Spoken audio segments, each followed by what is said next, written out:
60조니까. 계속 무기를 개발해야 돼. 우리도 더 위험한 걸, 높은 걸.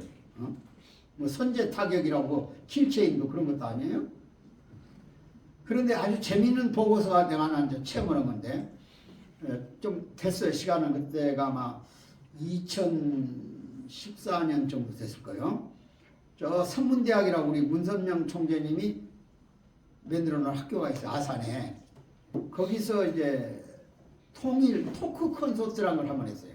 무슨 얘기냐면 남쪽의 대학생하고 북쪽의 대학생하고 같은 자리에 앉혀놓고 KBS 아나운서가 사회를 보면서 남북한의 프리토킹 자유롭게 질문하는 거예요. 너희들의 병역제도는 어떻게 생겼냐? 대학은 어떻게 하면 거기도 경쟁력이 있고 저 개인 수업을 받냐 이런 거 서로 막 물어보는 거예요. 전부 다 자유스럽게 남북 대학생들이. 왜냐면 탈북 대학생들이 많이 있으니까. 그래가지고 제가 이제 국민연합에 있을 때 주도해가지고 했거든요. 근데 총학생회장이 나와서 그날 인사를 하더라고요. 마이크 앞에서 총학생회장이 오늘 그 국제회의실에서 토크 콘서트를 위해서 학생들한테 지원을 받았대요. 참석할 사람들 써내보라고. 그랬더니 1,100명이 있었다는 거야. 참석한다고. 그리고 관심이 많잖아요. 1,100명. 물론 뭐 학생이 한 2만 명 되지만은. 근데 거기서 이제 1,100명 보러 또 물었대요. 뭐라고 물었냐? 두 가지 중에 하나를 선택해라 그랬대요. 통일을 찬성하냐 반대하냐. 그랬더니 1,100명 중에 51.8%가 통일을 찬성한다고 했어요. 그러니까 상당히 고무적이잖아요. 이 학교는 그래도 보수성도 있고 통일 관계에 대해 관심이 많구나. 다른 대학에는 그렇게 안 나와요. 20, 30%밖에. 근데 51%가 나왔다 이게. 선문대학에서. 그러니까 얼마나 좋아요. 그런데 거기다 대고 이제 찬성한 사람들한테 물어봤어요. 찬성한 사람 51%에만 다시 문제를 주었다 이게 뭐라고? 왜 찬성하냐? 왜 찬성하냐? 그 이유를 써라 이게 한 가지만. 그런데 놀라운 것은 38%가 통일되면 군대를 안 갈 것 같다. 이게 이게 참 다 웃음 나오잖아. 나도 웃었어요 처음에. 근데 이 놀라운 것은 그거 현실이야. 통일도 경제적이 자기에게 이익이 있어야 찬성하는 거예요. 그러니까 맹목적으로 무슨 국가의 국관을 얘기하고 나라를 위해서 목숨 바치 이런 게 통일이 아니고 이익이 있어야 통일을 찬성한다 그러는 거예요. 이익이 있어야. 그럼 그 학생들 이익이 무슨 이익이에요? 군대 안 갈 것 같다. 지금은 영장 나와도 그 연령대가 되면 가야잖아요. 근데 통일되면 군대 숫자가 줄어요. 남북한에. 지금 남북한 군대는 한 200만 돼요. 남쪽에 한 50만 넘고 북쪽은 190만 200만 넘으니까 다른 예비군 말고도. 그런데 군대가 통일이 되면 남북한 합쳐서 정기군 60만 명 정도 가지면 돼요. 그러면 그때는 당연히 개병제가 아니라 모병제다 이게 모병제. 공공연 채용을 해서 시험 봐서 경쟁해가지고 뽑아 공무원들처럼. 그러니까 선택 안 하면 자기는 안 가면 되는 거 아니야. 그러니까 왜 그러냐고 그러니까 자기가 살아가는 일생 동안에 2년간 군대에 가서 제대할 때까지 2년간은 충분한 자기 결정권에 기회를 상실하는 시대가 맞이하게 된다는 거야. 그러니까 이 통일대에서 찬성하는 이유는 군대를 안 갈 것 같아서 찬성하는 거야. 거기에 우리는 큰 교훈을 얻어야 되는 거야. 아주 교훈이 거기 있어요. 통일도 이익이 있어야지 손해남서는 해서는 안 되는 거구나. 그러면 아까 얘기한 대로 통일 반대하는 사람들 중에 제일 첫 번째가 경제적 비용이거든요. 통일 비용을 내가 왜 부담해야 되느냐 얘기요. 지금 나 살기도 바쁜데 일자리 뺏기죠. 반대하는데 그 문제가 이제 크루즈업된 이유가 있어요. 그건 왜 그러냐면 동서독 통일이 90년에 됐잖아요. 90년. 근데 90년에 통일돼가지고 2010년 20년 만에 독일 통일 비용을 정산해 봤어요. 동서독 통일 비용이 얼마나 들었는가. 그런데 독일 정부가 발표기를 한국 돈 3,000조가 들어갔다는 거예요. 3,000조. 한국 돈으로 따져보니까 그러면 이걸 우리나라에다 적용해 보는 거예요. 그럼 우리나라가 통일되고 20년 동안에 남북한 비용이 국가 예산 말고 추가 비용이 들어가는 거죠. 통일 비용이니까. 그것이 최소한도 동서독 비용의 2배 내지는 3배가 들어가야 된다. 우리나라는. 왜 그러냐? 동서독은 그동안의 경제적 차이가 4배. 개인 소득으로 서독은 26,000불, 동독은 6,000불이에요. 그러니까 4배를 줄이는데도 3,000조가 들어가는데 우리 남북한에는 지금 몇 배냐? 몇 배쯤 될 것 같아요? 최소한도 60배가 되는 거예요.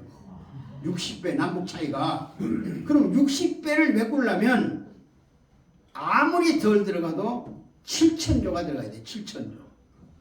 그러면 20년 동안에 7,000조니까 220조씩 들어가야 돼. 1년에 추가 비용을 국가 예산 630조에다 220조를 더 보태서 써야만 북한 경제 개발에 우리가 인프라를 깔아주고 이런 지원한다 이게야.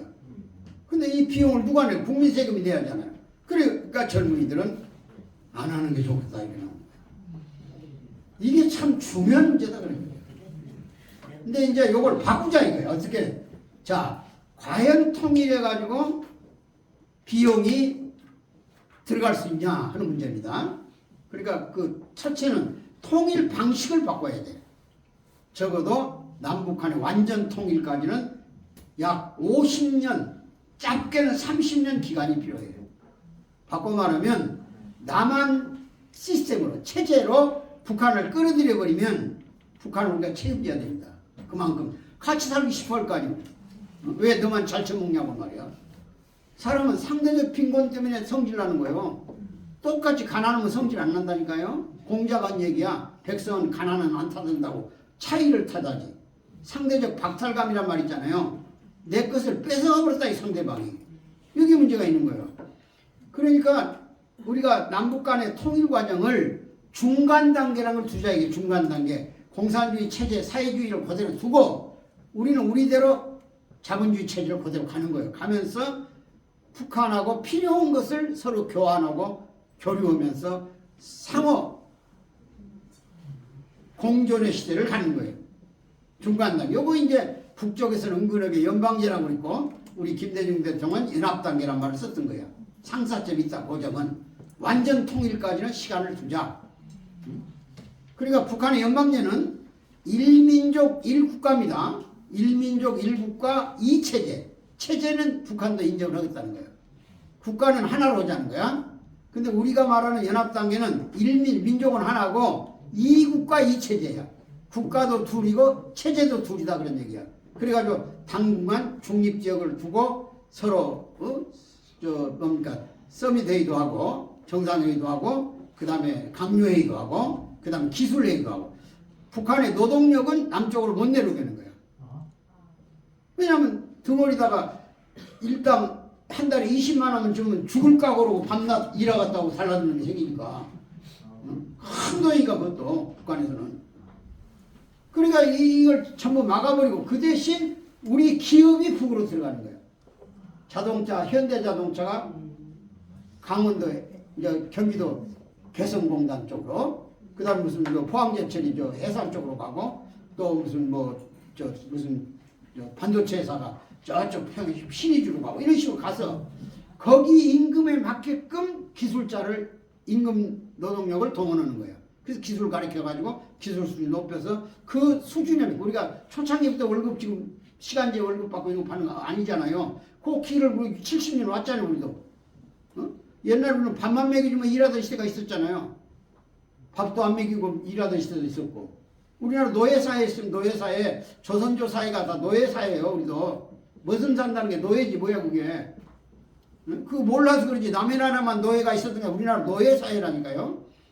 그걸 동아혁명이 깨고 한국전 이승만 대통령이 정권 세워서 민주주의라는 이름으로 평등을 시킨 거지. 그 이전에 왕정시대는 노예사회고 임금이 죽이면 다 죽이고 사역받으면 죽는 것이 방법이 없잖아요. 멸족해버리지 않아 집안을 전부 다. 양반 상놈 계급 때문에 사람 대접 받았어요 어디? 응? 아 둘째 부인한테 아들 낳아가지고 과거급제 할 수 있습니까? 신분이? 그런 사회에서 살았던 거예요. 이걸 이제 해방시킨 게 이승만 대통령이죠. 사실은 민주주의 헌법 가지고. 그러듯이 북한하고 합쳐놓으면 우선 북한 땅을 전부 자본가들이 먹어버린다니까요. 기업들이 가서 공장무지 산다는 이름으로. 그러니까 그 체제를 놔두고 우리가 지원할 거 하고 가져올 건 가져오자 이게요. 근데 가져올 게 뭐냐? 지금 공급망 전쟁입니다. 공급망이 무기화해버렸다고 말이에요. 자원들이. 중국이 히토리도 좀 생산해서 수출 안 하겠다고 해버리면 반도체 산업이 전부 다 지금 큰 아주 그냥 위기만 나죠. 요소수란 거 있잖아요. 자동차 그 화물차들 넣고 다니는 거. 그거 안 줘가지고 얼마나 난리 나고 그랬어요. 지금. 좀 대만에 맥혀가지고 중동에 유조선이 못 들어오면 석유값이 3배 뛰어버리는 거예요. 그러니까 이런 위기를 관리하려면 북한에 있는 자원이 엄청나게 많단 말이야. 2009년에 한국광업진흥청이 북한의 자원을 조사했어요. 얼마나 매장되어 있는가.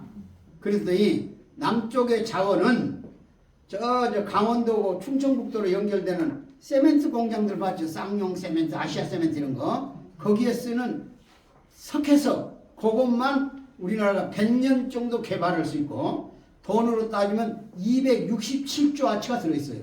영월에 중석점 들어있고 우리나라 자원은. 근데 북한에는 자원이 광업진흥청 발표입니다. 2009년 당시에 한국 돈 7천조 세계 희귀 광물만 290개가 북한에 들어있어요. 거기 히토리도 있고 그 다음에 무슨 아연, 마그네사이트, 그 다음에 금, 그 다음에 철, 무산철광 뭐 해가지고 그냥 290가지의 특이한 광물질이 북한에 매장되어 있어요. 그게 7천조. 그러면 2009년부터 광물 가격이 3배 올랐어요. 그러니까 37은 22, 2경 1000조가 매장되는 거죠. 이걸 우리가 자원으로 쓰자는 거예요. 그러니까 손해나는 통일이 아니다 그런 얘기야. 우리 실업자들 못 챙기게끔 인력을 막고 기업이 들어간다니까. 기업이 그거 왜 중국 가서 일을 하냐고. 그거가 들어가야지. 이런 통일 비용이 생산적이잖아요. 그러니까 통일 비용은 투자 비용이나 분단 비용은 소모 비용입니다. 그러니까 우리가 젊은이들에게 머리를 바꿔줘야 돼. 통일은 얼른 생각하면 비용 많이 들어가 혼란이 일어날 것 같지만 결국에 가서 우리가 안아야 할 십자가고 요거 끝나서 개발이 되면 남쪽은 최소한도 다시 제조업 중심으로 약 11% 성장이 오는 거예요. 지금 1%, 2% 오고 있잖아요. 성장이. 근데 11%로 올라가 남쪽이. 북한은 17%가 성장하는 거예요. 그럼 거기 자원을 우리가 사다가 쓰는 거야. 하나만 예를 들면 여러분 저 포항제철이 우리나라가 원석을 사오는데 우리나라에서 철광이 납니까 안 납니까? 없습니다. 그런데 어디서 철광을 가져오냐면 포항제철이 브라질에서 가져와요. 브라질. 그리고 호주에서 가져와요. 그럼 톤당 원석이 200불에 사옵니다. 톤당. 그걸 배에다 싣고 3개월이 걸려야 포항제철에 도착하는 거예요. 0일 만에 3개월. 근데 무산의 철광 원석을 사오면 지금 시세로 톤당 80불이야. 가격이 3분의 1이죠? 그 다음에 그걸 기차에다 싣고 낮은 선봉항까지 도망강 상류 거기까지 3일이 걸려. 기차가 속도가 느리니까 거기서 배에다 실어요. 선봉항에서. 그래가지고 포항제철까지 오는데 6일이 걸리는 거예요. 6일. 그러면 열흘 걸리죠. 3개월에 200불씩 주고 톤당 사온 원석이 80불에 열흘 만에 도착한다. 이게. 물류비용이 얼마나 줄어들어요. 우리가 지금 수출해 먹는 나라 아니요. 무역에서. 바다로 유럽 가는데 4개월씩 걸려요. 근데 철도를 이용하면 유럽 전체까지 시베리아 철도 이용하면 한 달이고 동남아 철도, 중국 철도 연결하면 17일이면 다 도착하는 거예요. 그러니까 얼마나 많은 비용을 얻어오냐 이게요. 그러면 저 대만 해협이 막혀도 철도로 가져오면 되는 거지. 이렇게 통일은 생산적이고 투자적 성격이 있지만 분단은 소모적이고 소비 비용이다. 그러니까 이 비용을 생산 쪽으로 투자할 거냐 소모 쪽으로 투자할 거를 결정해야 된다. 여러분들은 그 부분에 중점을 두고 통일 얘기를 하라 그런 얘기야. 무조건 통일을 준다고 하지 말고. 그럼 영구적으로 공급망이 안정됩니다. 어차피 우리 가공산업에서 팔아야 되고 중간재를 팔아야 되니까. 이런 면에서 우선 통일을 긍정적으로 보면서 그러면 이제 결론은 통일을 언제쯤 이루어질까? 통일. 그것은 방법이 몇 가지가 있어요. 2차 대전의 통일하는 방법을 보니까 제일 첫째가 군사적으로 통일하는 방법이 있어요. 한 나라가 한 나라를 쓸어버려. 그래 이게 깃발 꼽으면 통일이야. 그게 월남전이야. 남쪽 월남, 북쪽 월남이 싸워가지고 북월남이 남쪽을 쓸어버려가지고 소위 사이공이라는 도시가 호치민시로 바뀌어버리잖아요. 그게 월남전의 종말이에요. 그러니까 군사적으로 통일할 수 있어요. 그 다음에 협상을 통해서 통일할 수 있어요. 권력을 나누는 게 노나. 우리 남북이 노나. 거기 어디냐? 저 중동의 예멘이라는 데서 예멘. 남예멘, 북예멘 그랬거든요. 그 2차 대전이 갈라져가지고. 근데 남예멘하고 북예멘인데 남예멘 인구가 많고 북예멘은 공업이 좀 많이 발전한대요. 그러니까 제일 처음에 예멘 통합 예멘을 만들 때 대통령은 인구가 많은 남예멘 사람이에요. 부통령은 북예멘이에요. 국회의장은 북예멘이에요. 부의장은 남예멘이에요. 총합참의장은 남예멘이고 육군참모총장은 북예멘이에요. 공군참모총장은 남예멘. 이런 식으로 국회의원도 200명인데 북예멘이 90명, 남예멘이 110명 이렇게 논아서 권력을 논았다고 말해서 이걸 뭐라고 그러냐? 협상통일이라고 했죠. 협상을 통해 통일했다 그러니까. 그 통일공화국 깃발을 87년에 꼽았어요. 그런데 제일 중요한 권력을 가진 자가 누구냐? 총괄인 사람이에요. 합참의장. 요걸 북예멘이 남예멘에다 요구해서 이제 우리로 바꿔서 교환해서 하자고. 3년이 지났으니까. 근데 남예멘이 안 내놔요. 너희들이 우리보다 군사력이 강한데 그거 명령권자를 너희들이 세우면 기분 나쁘면 언제든 밀어볼 거 아니냐고 일리가 있잖아요. 응? 그래가지고 계속 결렬을 하다가 전쟁이 났어요. 근데 북예멘은 미국 무기 체계로 미국 지원을 받았고 남예멘은 러시아 지배를 받았어요. 러시아 지원을. 그래서 결국은 미국 지원하는 북예멘이 남예멘을 공격해가지고 완전히 흡수 통일해버린 것이 남북 예멘의 통일이에요. 그러니까 협상 통일은 의미가 없다. 그런 얘기예요. 그러면 우리나라에다 그 통일 두 개를 합쳐봤자 자 물리적으로 통일이 가능할까요 우리가? 승자 패자가 없습니다. 한국전쟁은. 응? 우리는 감정적으로도 전쟁이 났다면 통일 한쪽으로 죽어도 안 가요. 여러분 살 수 있어요? 김정은식 통일해가지고 거기 가서 정치 수용소 가고 교화소 가고 단련대 가고 응? 머리만 좀 굴려도 그냥 금방 수청당해버리고 살 수 있어요? 매 일주일마다 소위 생활총화니 사회총화해서 자기 비판해야 되고 불나면 김일성, 김정일 사진부터 들고 뛰어야 되고 어머니는 병석이 들어서 모시고 가면 큰일 난 거 아니야. 죽는 거 아니거든. 수령님 먼저 모시지 않았다고. 이런 종교 아닌 종교 속에 사는 그 집단 속에 들어가 살 수 있냐고요. 그러니까 죽을 때가 싸울 수밖에 없어. 월남서 그 민주화하던 놈들 다 어디 갔어? 다 제정신 잘 잔소리 많다 숙청시켜버렸습니다. 우리나라 월남 병사들 가가지고 그 월남 여자하고 결혼한 사람이 3만 쌍이에요. 거기다 애인 두고 애기 난 사람이 나이 따위 아니라고. 걔들도 정치 수용소에 가서 10년씩 집어넣어가지고 머리를 흔들어버려서 완전히 자본주의 물들었다고. 양키 껌 취임껌 씹은 놈들이라고 이놈들이. 맥주 마셨다고. 그래서 병신증 길거리에 전부 병신들이 돌아다니는 것 줍니다. 공산당들은 어떤 경우든 그쪽에다 협조해도 남쪽에서 자본주의 맛을 본 사람은 안 쓰는 거예요. 잔소리가 많아진다고.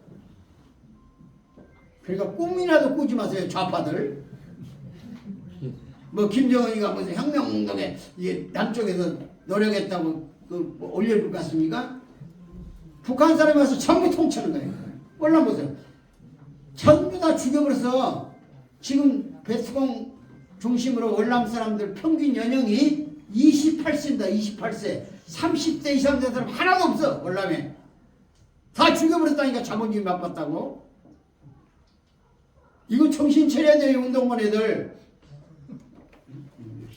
가지도 않으면서 꼭 지랄하고 온 거예요.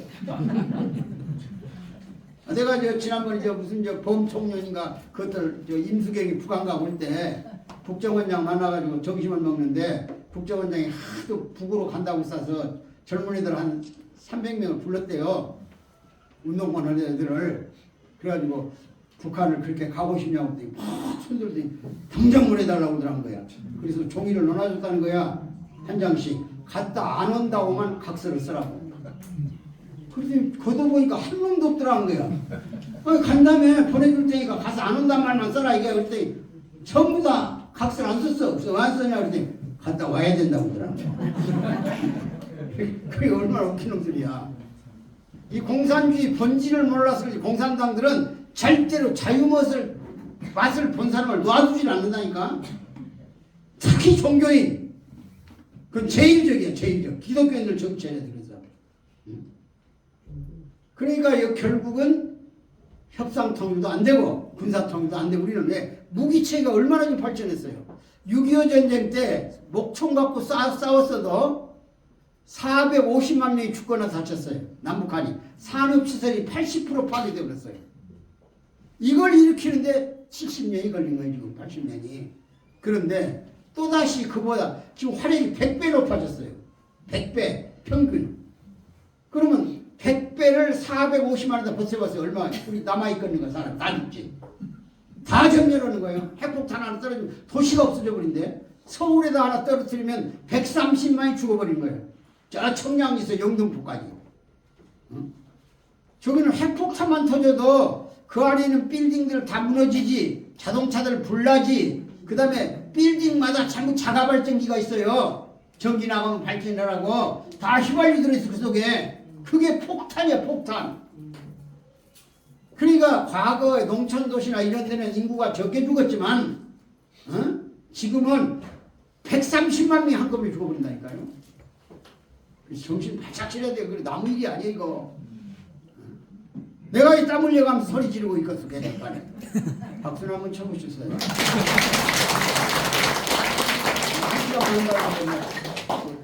어영부영이 많이 갔네. 조금만 이제 10분만 더 하고 끝낼게요. 여러분, 그러니까 한국서는 군사적 통일 안 됩니다. 다 죽어버려요. 승자가 없다니까요. 승자가 있어 있기는 땅속에 바퀴벌레. 그놈들이 박수 치는 거야. 우리 세상 된다고 다 죽어버리고 사람은. 그러니까 그런 짓을 해서는 안 되고 협상은 더 안 돼. 우리는 성질이 급해가 뒤집어 버리지. 그래서 딱 할 게 하나 있어요. 그 뭐냐? 평화통일입니다. 근데 평화통일은 두 가지가 있어요. 하나는 정치통일이 있어 있기는. 선거를 해서 하는 거예요. 그럼 평화통일이잖아요. 선거는. 국민이 선택하니까. 근데 지금 아련하게 북쪽에 희망을 가진 사람이 많아. 남쪽에 제정신 못 차려가지고. 그래서 선거하면 칠 확률이 높아. 왜 그러냐? 선거구를 정할 거 아니에요. 선거하면. 그래서 어떤 정치가가 시뮬레이션을 그려놨는데 선거구가 남북한에 800개가 된답니다. 800개. 그러니까 인구 비례하고 지역을 종합하는 거예요. 인구하고 땅을. 그럼 땅은 북쪽이 넓고 인구는 남쪽이 많잖아요. 그러니까 이걸 조화를 이루면 남쪽에 430개 선거구가 생기고 북한에 370개가 생긴다는 거야.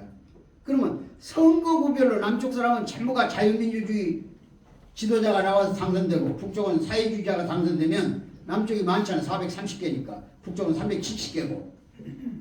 그런데 북한은 한 명밖에 출마를 안 해. 김정은 지지율은.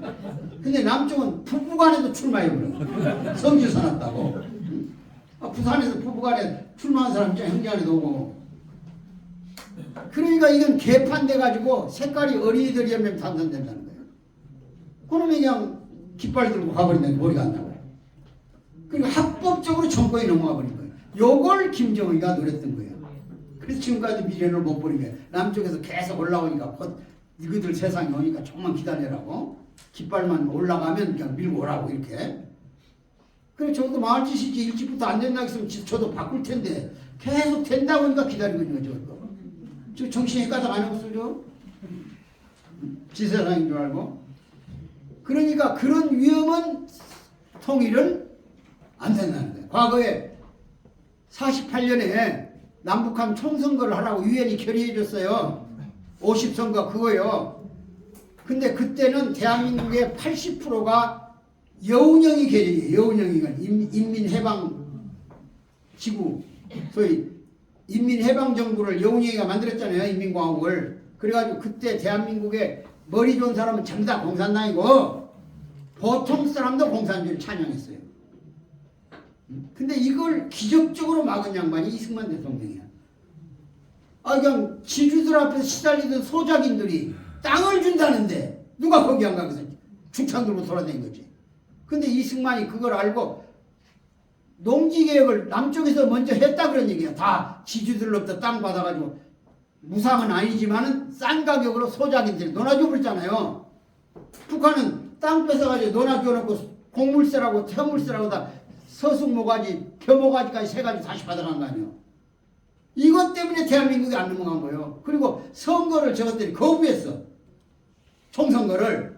그때 선거했으면 그래도 공산당 넘어간다니까 이 남쪽 사람들이. 왜? 소련 혁명이 성공했지. 중국이 공산주의 됐지. 희망이 거기밖에 없어. 일제시대니까. 응? 그러니까 그 기적 같은 일을 하나님이 개입한 거예요. 하나님이. 어떻게 김정은의 마음을 꼬셔가지고 소련서 고자질을 했지. 탱크 몇 대 밀고 내려가면 싹 네 것이 되는데 뭔 선거까지 번거롭게 하냐고 거기 속아가지고 놈들 나가 떨어진 거야. 응? 전쟁도 일으켰지만. 그러니까 얼마나 기가 막힌 시대 그때가. 근데 지금 선거하면 또 어리한 놈들이 있다니까요. 성질난 놈들이 있어가지고. 이거 얼마 전에 정치 지도자 하는 얘기 보세요. 김일성, 김정일이 선대 평화를 왜 더럽히냐고 김정일을 나무래 치면서 선대들은 평화주의자로 만들어놨잖아요. 못 알아들으면 볼수 없지만. 그 뭐 중에 뭐가 들어있냐 이거. 어떻게 김일성이가 평화주의자야. 김정일이 핵 만들고 김일성이 6.25 전쟁 일으키는데. 이게 정신 바쳤죠 대한민국 국민이. 이게 대한민국 민주주의니까 이게 투표로만 하는 게 투표로만. 잘못 찍어가지고 손가락에다 불 질러봐도 소용없어. 잘 찍어야 돼 그래서. 눈빛 보니까 잘 찍었구만 이번에. 벌써. 정말 잘 찍어야 돼.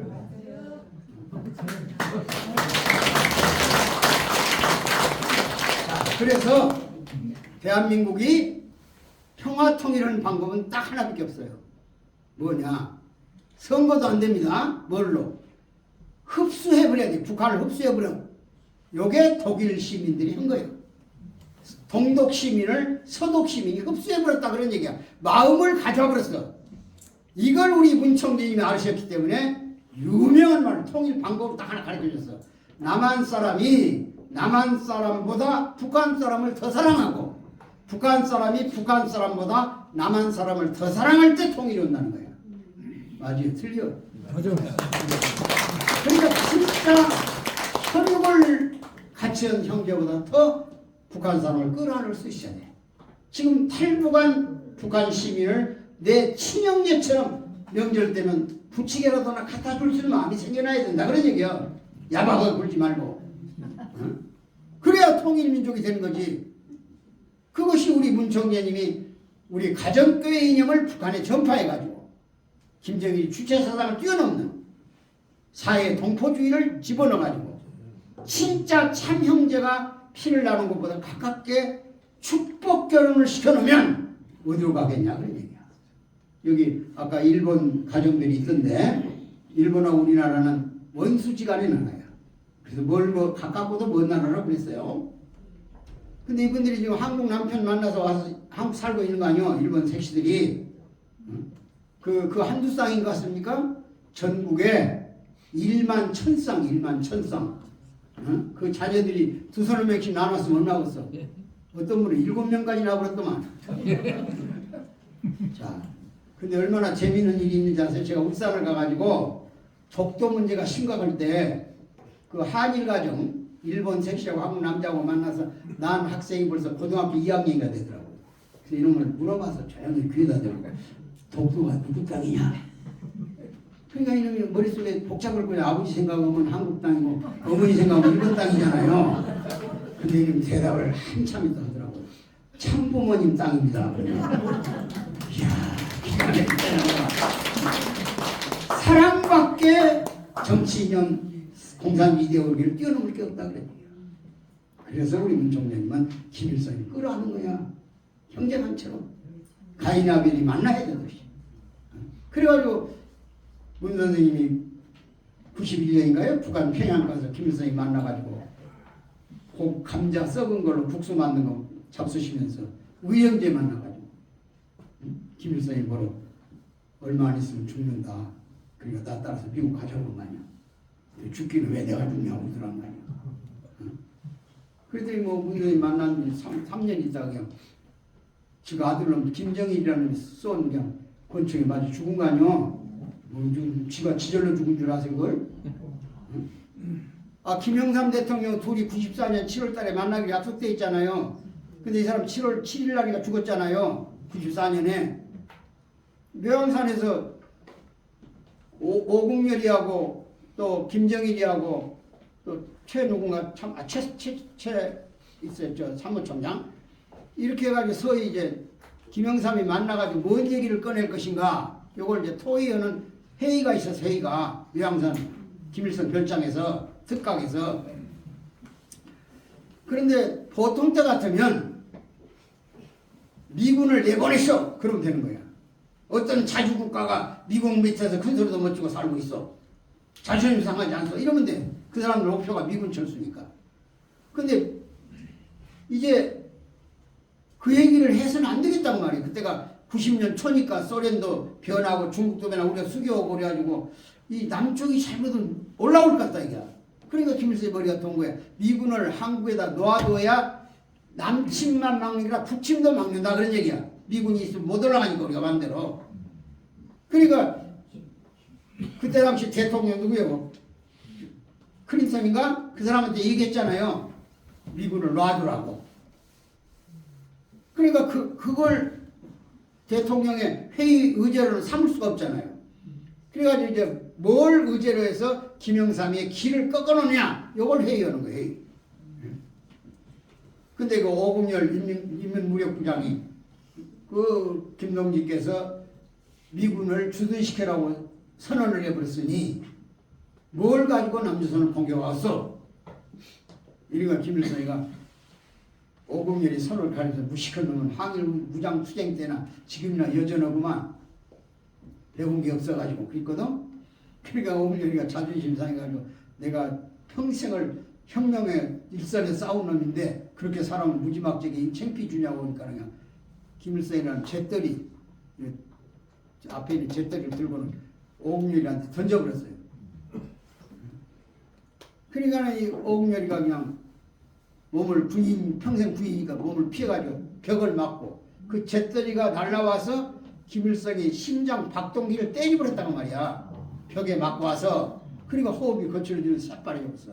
그러면 옆에 김일성이를 경호하고 다니는 경호원 중에 의사들만 8명이 김일성 생명을 책임지고 늘 옆에 있는 거야. 옆방에서 위기에 관리하려고. 근데 김정일이가 딱 막아버렸어. 기계가 망가졌어. 의사가 진단을 될 일이 아니고 평양에 내려고 해서 헬리콥터에다 장비 싣고 오라고 해서 박동기 교체해야 된다고. 28분 만에 왔어. 비행기 오긴 왔는데 심장은 10분 이내에 안 다스리면 죽는 거예요. 거기서 이미 시신으로 변해버린 거예요. 이걸 내 말이 안 믿어지면 서점에 가보면 신의 죽음이라는 책이 있어. 신의 죽음. 북한의 신 김일성이 왜 죽었나.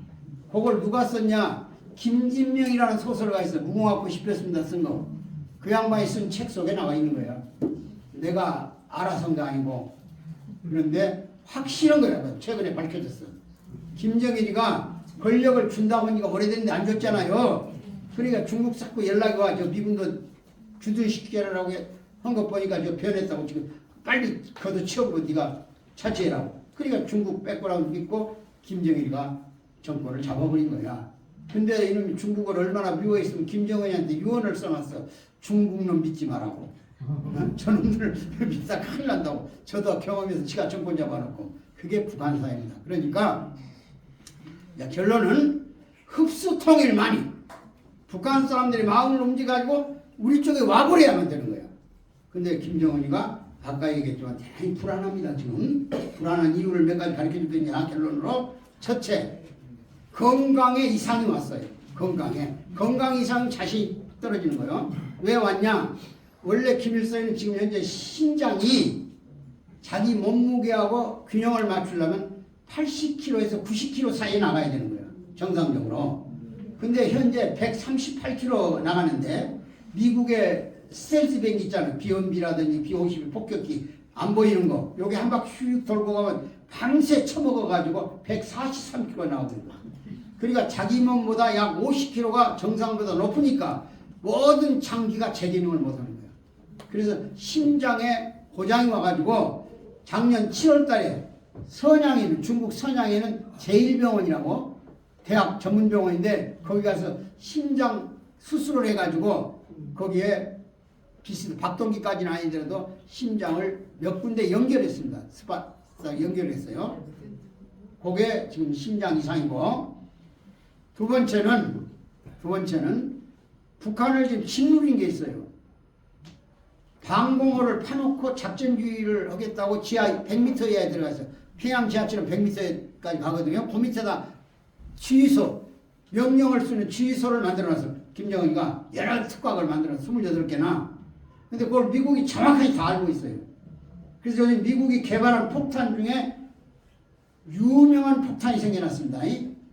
벽돌만 뚫고 들어가는 폭탄이 있어요. 벽돌만. 그런 폭탄을 싣고 와서 떨어뜨리면 보통 1차로 60m를 뚫어버려요. 방가바스라고 60m. 근데 폭탄이 한 번 뚫고 이제 힘이 빠져야 할 거 아니에요. 요놈이 재충전해가지고 50m를 더 뚫어버려요. 그러니까 이 희귀한 폭탄을 미국 개발했어요. 벙커버스터. 콘크리트만 뚫는 폭탄. 그러니까 이것 때문에 잠이하는 거예요. 이놈이. 다 지그들은 비행기를 못 보는데 요게 제 구석구석을 돌아다니면서 지가 명령하는 벙커만 찾아다니면서 뭘 떨어뜨리고 가 왔다 간다고. 참여했어요? 저를 추격한 놈이 있다는 걸? 요때부터 신경의 변화가 가지고 불안해지니까 딸내미를 데리고 다니는 거야. 무슨 상서 올라온 게 아니고. 자기 가족이 하나로 있어야 되니까. 그런 이놈의 의존해가 볼에다가 키스를 하고 지질하면서 그냥 이놈들은 눈치채가지고 이놈이 후계자인 줄 알고 제정신 없는 놈들이 무슨 정비하는 그 따님께서 있다고 소리가 앉아서 자녀보면 무슨 놈의 딸을 상속해. 북한이 6.26 국가인데 자식이 있어요. 누구 아들이? 현성원이 아들이 11살짜리가 12살짜리지. 그건 또 내놓을 수가 없지. 체면상. 이설주는 딸 주애가 첫 번째고 이제 5살 된 아들이 있어요. 그러니까 여러분들 뭐 어려. 그러니까 어중간한 놈보다는 그래도 이설주 마음도 달랠 겸 해가지고 그 주애를 데리고 다니니까 뭐 하려고? 위로의 대상으로. 무슨 놈 상속이야. 국정원도 영철이더만 오늘 아침에 보니까 딸일로 상속이 될 것 같아요. 권력 승계가 될 것 같다고. 위대한 착각이에요. 절대로 딸하기는 안 갑니다. 지금 김정은이가 핸디캡이 뭐예요? 번처 아들이 아니야. 김정은이도. 고영이 아들이야. 후처 아들. 번처는 성혜님이야. 그 번처가 낳은 아들이 김정남이야. 그리고 후처 아들 중에 둘이야. 정철이. 그 다음에 정웅이 그래. 그 다음에 여정이. 근데 정철이는 이놈은 희귀병을 앓고 있어. 이 귀고 눈이고 이런 거 장기가 자꾸 길어나요. 귀가 이렇게. 잘라내도 1년 가서 일어나는 거야. 그 전면에 못 내놔요. 그러면 마스크 쓰고 번거지 쓰고 다니면서 음악 감상으로 돌아다니는 거야. 이건 정치인이 안 돼. 그래서 후계자를 김정일이 세웠는데 후계 구도를 그리는 게 아니고 심리적 안정을 위해서 딸내미를 데리고 다니는 거야. 내 말 이해가 가면 박수 한번 쳐보시오. 적어도 그런 정보를 정확하게 알아야 얘기하는 게 대중 앞에서. 그 다음에 이제 하나 큰 문제가 있어요. 그게 뭐냐. 북한 인민들이 전부 이제 정보가 공개돼 버렸어. 남쪽을 다 알아. 핸드폰이 600만 대가 있어. 북한이 600만 대. 스마트폰. 손전지라고 그래. 손전화. 그러니까 600만 대가 있는데 북한도 장사하잖아요. 그거 왜? 장마당. 장마당 경제가 북한 경제의 80%를 지탱하는 거예요. 배급이 없어요. 먹을 게 없으니까. 자, 그러면 장마당에서 모든 정보는 전화로만 통하는 거예요. 물건이 뭐 있으니까 다 달라 그러면 중국에도 암시장을 해도 뉴스로 해도 가자니까요. 그리 전화가 필요한 거예요. 그래서 이 북경선, 압록강, 두만강변에서는 중국 통화권이라 마음대로 북한 사람이 통화를 합니다. 그게 남쪽에서 탈북자들이 돈을 80%가 송금을 해.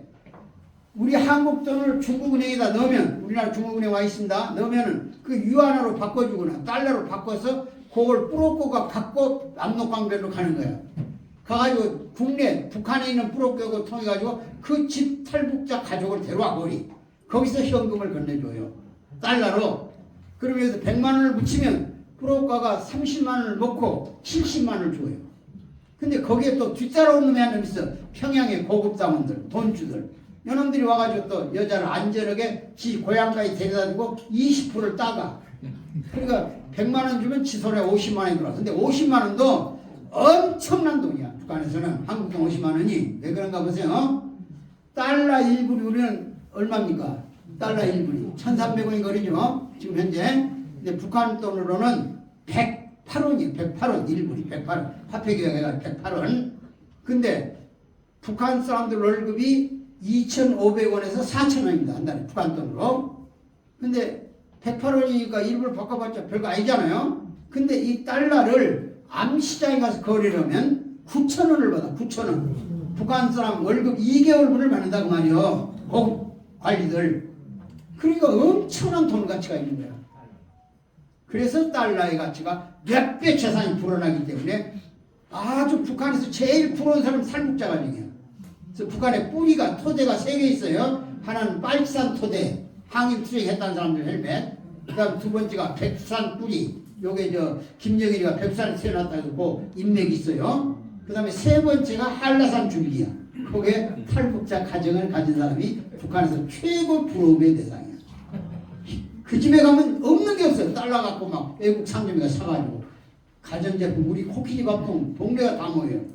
밥통이 뭐 마른다고. 우리 옛날 라디오 하나 가지고 동네 자랑하던 때 있었잖아요. 일본 가서 코끼리 밥통 사다 얼마나 큰 소리 쳤어요. 근데 우리나라 쿠쿠 밥통 같은 거 말하잖아. 말. 식사가 다 끝났으니까 뭐라고. 그러니까 동네가 시끄럽지. 뭔 밥통이 말을 한다냐고. 그리고 북한 사람 치고 대한민국 노래 모르는 사람 더 많이 해요. 우리 드라마 뭐 다 알아요. 케이팝 뭐 다 알아. 문화까지 지금. 그래서 북한이 뭘 만들어 버리냐. 반동문화 배격법. 남조선의 드라마를 봤거나 음악을 들었거나 뭘 들었거나 그런 것을 전부 처단하기 시작해서 이번에도 공개체험에 뉴스 나오더만.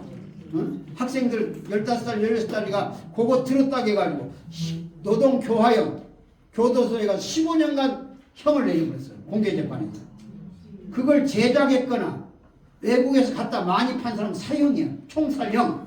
이런 짓거리 하고 있는 거야. 그러니까 북한 권력이 한계에 와가지고 조금만 있으면 뒤집어져 있다. 이번에 북한 단천에서 기차 하나가 뒤집어졌거든요. 올라가다가 뒤로 빠꾸 해가지고 전에 끌어져가지고 약 500명이 집단 죽음을 당했고 그 외에 폭동 사건이 여기저기서 납니다. 평양에서 매일 술탄 던지는 이런 놈이 나와요. 그러니까 북한 권력에 한계가 온 거예요. 그래서 저것이 지금 핵전쟁이 뭐 이사우스를 계속 하고 있는 거예요. 그런데 마지막으로 더 무서운 것이 하나 생겼어요. 백두산이 내년에 폭발하는 거예요. 백두산이. 어? 여러분 백두산은 지금부터 1000년 전 947년에 화산이 폭발했어요. 그래가지고 지금 천지연이 생긴 거야. 천지연 20억 톤 물. 그것만 터져도 평양시가 싹 쓸어버린 거야. 그 물은 남쪽으로 안 와요. 동북방향으로 갈 때 바람이 주로 동북방향으로 가서 북한 북부를 다 쓸어버려 덮어버리고 어디로 가냐면 일본의 북해도 그쪽으로 가요. 요 남쪽은 안 와요. 그러니까 여기 걱정할 거 없어요. 과천은 물막이가 잘 된대 원래부터가. 걱정할 거 없어요. 이게 지금 내년에 만기가 되는 거야. 1925년에 폭발해가지고 위험을 준 일이 있어요. 그리고 또 100년마다 한 번씩 폭발하는 거야. 이게 활화산이야. 전 세계 지질학자들이 보고 25년에서 30년 사이에 폭발한다는 걸 찍어놓고 있어. 이게 잠이 안 오는 거예요. 옛날 발해제국이라고 있었죠. 저 만주 땅에 동경산. 그것도 그때 폭발해가지고 거기를 덮어버린 거야. 그러니까 형체가 없어. 옛날 폼페이오도 도시 하나를 덮쳐버렸잖아. 화산이. 비산비온가 그 폭탄이 화산이. 인도네시아 그 발리섬 거기서 화산 폭발해가지고 도시가 아예 없어져 버리잖아요. 북한 땅 전부 3분의 2가 없어지게 돼 있어요. 이런 것 때문에 지가 뭘로 막아 그걸.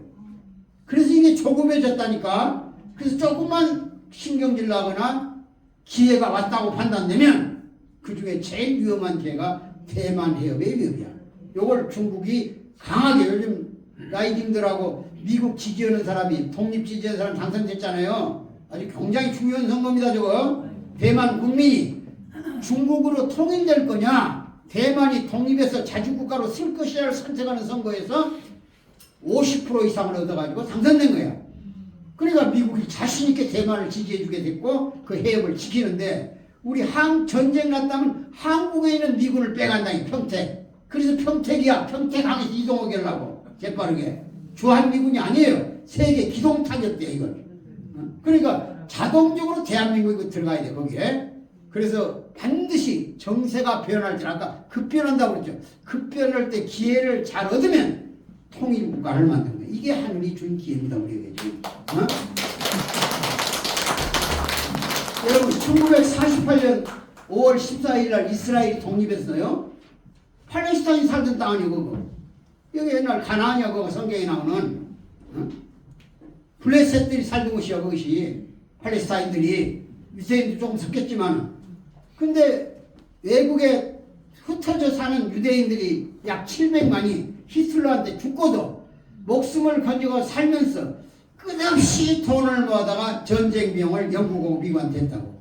어려울 때 사람은 신세지면 방법이 없어 세계가. 그래서 유엔 총회에서 미국이 발의해가지고 이스라엘을 거기다 독립국가를 줘버린 거야. 너그 땅 찾아가 보라고. 성경 구약 성경 들고 가면 꼼짝 못할 거라고. 그리고 거기 들어가서 독립전쟁에서 이스라엘 만드는 거 지금. 그러니까 우리도 확실해야 돼. 이번에 어중간하게 쓰면 안 돼. 미국 편에 확실히 써가지고 한미동맹 강화해서 미국이 위기에 빠질 때 구원해 주면 미국만이 한반도를 통일 수가 있습니다. 영토 걱정 없이. 왜 그러냐면 미국은 거리가 멀지 않아요. 영토 욕심이 없어요. 러시아는 남진을 하고 내려오는 거고 중국은 은근하게 지그들 품에 안고 입술 같은 게 대한민국이잖아요. 그러니까 끌어안고 지그들을 방어하려고 그러니까. 미국은 전략기지가 한반도에 필요하잖아요. 중국을 견제하려니까. 근데 중국이 지금부터 20년 이내 폭삭 망해요. 지금 중국은 아주 최고 위기에 와 있어요. 실업자가 1억 2천만 명이에요. 중국 인구가 줄어들어 인도한 뺏겨버렸어 지금. 농업인구가 일하는 일꾼들이 없어요. 중국에도. 부동산 재벌이 중국 경제 25%인데 그게 전부 다 죽어났어. 지방경제가 망가져버렸어 완전히. 미국이 저대로 제재를 하면 4, 5년 동안에 중국은 경제적으로 큰 파탄이 일어나요. 최소한도 4% 5% 성장해야 되거든요. 근데 3.5%야 목표가. 3% 이하로 나면 폭동이란 홍보적 난리가 나. 그러면 어차피 미국 손에 들어가면서 미국한테 이제 전쟁 비용을 중국이 지불해야 돼. 그 대가로 미국이 받을 땅이 어디냐? 북간도예요. 북간도. 북간도를 활용한 옛날 청일전쟁, 러일전쟁 때도 일본이 이겨가지고 뭐 땅 받아가고 그래가지고 다시 2차 대전 때 되돌리고 대만다 그런 거 아니요? 저 북한도도 그러고. 그러듯이 반드시 새로운 시대가 열리면 그때 세력이 재편되면서 기회를 얻을 수가 있는 거 우리가. 이게 하늘이 점지해준 2025년이에요. 거기에 백두산 폭발과 북한 정권의 몰락과 그 다음에 미국과 중국이 싸울 때 우리가 거기 기회를 잡아가지고 반드시 미국의 신세를 지도록 해서 미국이 대한민국을 통일국가로 만들어내야만 세계 평화의 거점이 확보되면서 세계 새로운 문명이 탄생하겠구나 하는 결론에 도달할 수 있는 기회를 우리가 만났다고 말이야. 이것이 통일 조건이야. 그때 북한 사람 중에서 많은 탈북민들이 북에 가서 우리 쉽게 말하면 우리 원리를 전달하도록 탈북민들을 전도를 많이 해야 돼요. 그래서 그 사람들 앞세워서 통일 대변인을 세워서 우리가 북한 사람의 마음을 움직이면 반드시 통일의 기회가 우리가 온다는 걸 알고 우리 한학조 총재가 2025년을 앞당겨서 결정한 것도 또 평화대사를 통해서 종교 관계 없이 국경 없이 초교파 초국가적으로 이 평화대사들이 평화에 앞장서야 돼요. 평화대사가 뭐예요? 대사. 소사보다 큰 게 대사지. 소사는 적은 심부름한 사람이 대사는 큰일한 사람 아니요. 그 밀사가 있고 특사가 있긴 있지만, 근데 일생 동안에 여러분이 가진 명함보다도 대사처럼 큰 게 없어요. 제가 문산 쪽에 가다 보니까 새로 쓴 묘가 하나 있더라고요. 그래서 지나가다 가만히 보니까 거기다 비문을 하나 세워놨어요. 뭐라고 세워놨느냐? 김석진 평화대사 여기 잠들다. 이야, 감동스럽더라. 그분은 죽을 때 뭐 별 뱃을 있었을 거 아니고 그분도 묘가 커요. 근데 아들한테 호소한 거야. 내 이름을 평화대사라고 적어라. 그 이상 큰 일이 있어? 평화대사 큰일은 사람 아니야. 그래서 일본 가서 그 많은 돈을 들여가지고 교육까지 시켜서 대사 임명장 줬더니 안 나온 사람이 많잖아요. 와서 기치리다도 안 보고. 그걸 우리가 뭐라고 이름 붙이면 좋겠어? 식사라고. 식사. 밥만 먹고도 한 사람. 사명감을 가지고도 가슴이 뜨거워졌는데 그것을 망가시켜버리면 나라는 어디로 갈 거냐. 우리 시대에 이제 갈 일은 그겁니다. 나이 많은 사람들은 할 일이 그거밖에 없어요. 뭘 하겠어. 다 이제 자식들이 다 할 일이고 통일 기반 깔아서 통일 대한민국 만들어서 후손들이 영원히 잘 사는 평화로운 나라를 만들어주고 가는 것이 우리 소망이 아닌가 싶어서